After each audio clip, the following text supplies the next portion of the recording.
May 15ರಂದು Tauktae ಭೀಕರ ಅಲೆಗೆ ಸಿಕ್ಕಿದ ಎಂಆರ್ಪಿಎಲ್ಗೆ ಸೇರಿದ ಟಗ್ ಕಾಪು ದ್ವೀಪಸ್ತಂಭದ ಬಳಿಗೆ ಕಲ್ಲಿಗೆ ಡಿಕ್ಕಿ ಹೊಡೆಯಿತು.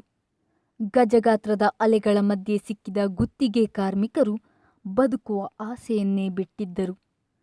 ಈ ಸಂದರ್ಭ ಅವರಿಗೆ ಆಸರೆಯಾಗಿದ್ದು ಒಂದು ವಿಡಿಯೋ ಕಾಲ್. ಅದರಲ್ಲಿದ್ದ ಒಬ್ಬರು ಸೆಲ್ಫಿ ವಿಡಿಯೋ ಮಾಡಿ ರಕ್ಷಣೆ ಮಾಡುವಂತೆ ಅಂಗಲಾಚಿದ್ರು. ಈ ವಿಚಾರ ಎಲ್ಲೆಡೆ ವೈರಲ್ ಆಗಿ ಎನ್ಎಂಪಿಟಿಯ ಟಗ್ನಲ್ಲಿದ್ದ 9 ಮಂದಿಯ ಜೀವ ಉಳಿಸಲು ಕಾರ್ಯಾಚರಣೆ ಆರಂಭವಾಯಿತು.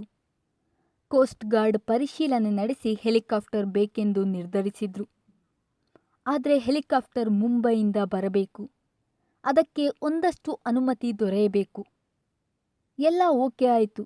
ಆದರೆ ಆಗಲೇ ಆ 9 ಜನ 32 ಗಂಟೆಗಳ ಕಾಲ ಸಮುದ್ರದಲ್ಲಿ ಕಳೆದಾಗಿತ್ತು.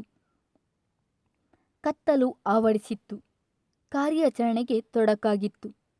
ಅದೃಷ್ಟವಶಾತ್ ಮಳೆ ಆರ್ಭಟ ಕಡಿಮೆಯಾಗಿ ತೌಕ್ತೆ ಗುಜರಾತ್ನತ್ತ ಮುಖ ಮಾಡಿತ್ತು. ಆದರೆ ಟಗ್ನಲ್ಲಿದ್ದವರು ಪ್ರಾಣಾಪಾಯದಲ್ಲಿದ್ದರು.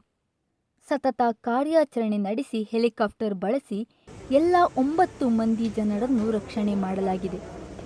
ಇನ್ನೊಂದು ಟಗ್ ಬೋಟ್ ಮಂಗಳೂರಿನಿಂದ ಕಣ್ಮರೆಯಾಗಿ ಪಡುಬಿದ್ರೆ ಕಡಲ ತೀರದಲ್ಲಿ ಪತ್ತೆಯಾಯಿತು. ಇದರಲ್ಲಿ 9 ಜನ ಇದ್ದರು. 3 ಸತತ 10 ಗಂಟೆಗಳ ಕಾಲ ಈಜಿ ಮಲ್ಪೆ ಮತ್ತು ಉದ್ಯಾವರ ತೀರ ಸೇರಿದ್ರು. ಒಬ್ಬನ ಶವ ಪತ್ತೆಯಾಗಿದೆ. ಇನ್ನು 5 ನಾಪತ್ತೆಯಾಗಿದ್ದಾರೆ.